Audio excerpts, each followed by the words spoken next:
Du poste de gendarmerie de Bondji. Son cortège composé de 13 véhicules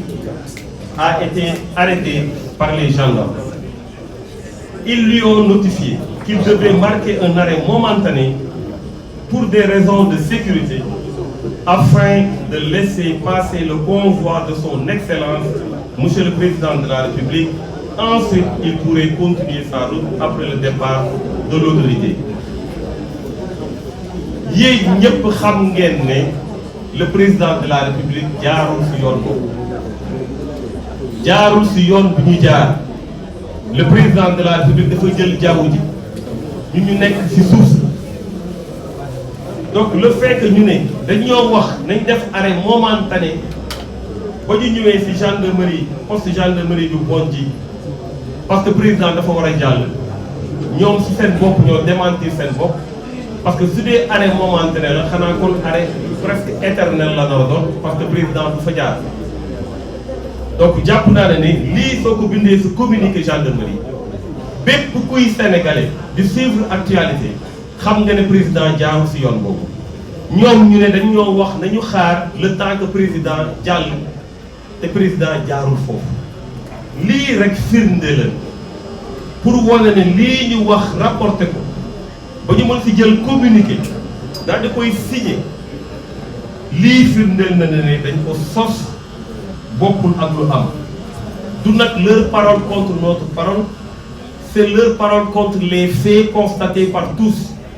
président de la République jaarul ci yoon boobu yéen ñëpp gis ngeen ko yéen ñëpp xam ngeen ko loolu nekkatul débat nan nga mën a waxee nit dana ko notifier loolu te loolu amul déjà yow yaa jalgati yoon yow yaa wax loo xamante ne méngoowul ak lu am ñu ne monsieur Bougane a catégoriquement refusé de se conformer aux instructions des gendarmes. Il a décidé de passer le barrage en force en invitant le reste du cortège à le suivre. damay fàttali ne communiqué bii ba mu amee ñun am nañ occasion gisanteeg Bougane Gueye Dany bokk na ci li ko metti parce que dafa am njaboot dafa am sénégalais yu koy suivre ñu bëgg a jàpp gëmloo sénégalais yi que dafa ñëw forcer barrage bi dem loolu amul vidéo yi gis ngeen ko parce que bii bokkul ak barrage bu mujj ba mooy vrai barrage ba lu ñuy wax barrage boobu dinaa ci ñëw bii mooy vidéo bu ngeen gis mu nekk ci oto bi di wax ak gendarme est-ce que ba mu avancé gis ngeen barrage bi mu forcé y avait absolument rien de bon te luñ ko wax loolu la tontu mënu leen ñëw dugg ci biir parce que président mu ngi fa ñun ba ñuy toll fa président mu ngi Kédougou nekkul woon sax Bakel mënu leen su dee président mu ngi ci dëkk ba moo tax ngeen ne ma du ma dugg ci dëkk ba damay dem dugg ci dëkk bi te loolu mu wax je le dis ici su doon ñun ba ñu jógee Tamba di ñëw wax nañu la même chose ba ñu duggee Dakar ba ñuy yegg ci Dakar ñu ne ñu noonu président ñibbisi na mu ngi palais donc doo leen dugg Dakar dañuy dugg Dakar parce que amul dara luy tere sénégalais bu dugg ci biir dëkk parce que président mu ngi fa. donc je pense que loolu tontu la boo xam ne amul lenn luñ ci mën a reprocher ñu ne ainsi le commandant de la compagnie de gendarmerie de Bakel a fait intervenir un peloton de l'escadron de surveillance et d'intervention en renfort pour intercepter le convoi au niveau du pont de Tourimé au village situé 12 km de Bondji sur la route de Bakel. Le commandant d'unité a fait procéder à l'interprétation de M. Bougane Gueye Dany pour refus d'obtempérer. Il a été conduit aussitôt après auprès de l'officier de police judiciaire territorialement compétent de la brigade à la brigade de gendarmerie de Bakel. fii ñu ne ñoom ba loolu amee dañoo dépêché benn peloton de l'escadron de surveillance et d'intervention nee na ñooñu dañu ñëw pour intercepter le convoi. Les mots sont importants. Intercepter le convoi au niveau du pont de Tourimé. Après ñu ne dañoo ñëw jàpp Bougane Gueye Dany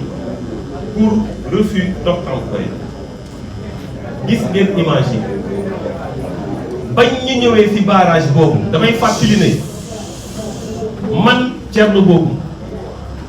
maa nekkoon si oto bu Bougane Gueye Dany doon dawal man ak moom rek ñoo nekkoon si biir oto bi moom moo doon dawal ma nekk à ses côtés lu ñu waxee siège du passager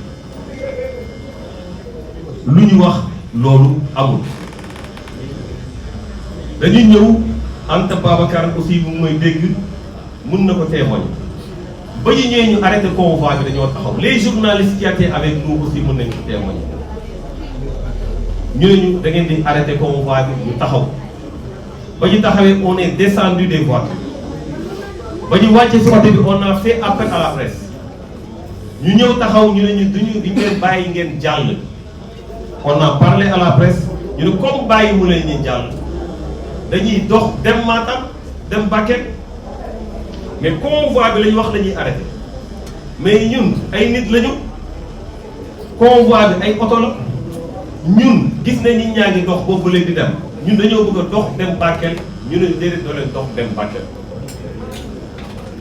léegi nag xam naa foofu la ñuy waxee rébellion mais nag ngay waxee rébellion te dégg ngeen vidéo yi Bougane lan la wax ñaar moo am ngeen bàyyi ma dox parce que am naa droit dox wala ngeen arrêté ma waa ku wax ngeen rébellion mooy lan mooy ñu lay jéem a arrêté ngay bañ ku la wax arrêté ma nan lay rébellé wu. ki la wax na ne yow arrêté ma wala nga bàyyi ma dem ñaari yooyu rek ñu mën a def nan ngay rebelle wu. Ce qui s'est passé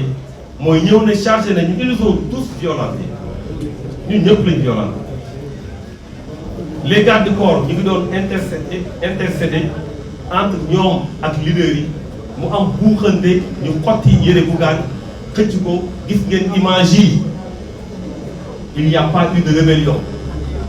C'est une arrestation musclée boo xamante ne dañ ko def jëmale ko fii Bougane Gueye Dany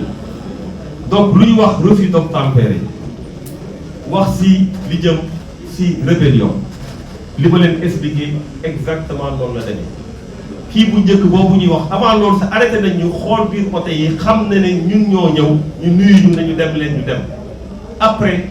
donc le incident boobu am mu ngeen gis vidéo bi après la ñuy soog a arrêté ñu arrêté daal di taxaw ba ñu ñëwee nag fële si Tambacounda avocat bi muy maître El Hadji Diouf ñu ngi koy nuyu ak maître Ba ñu wax ñu ne ñu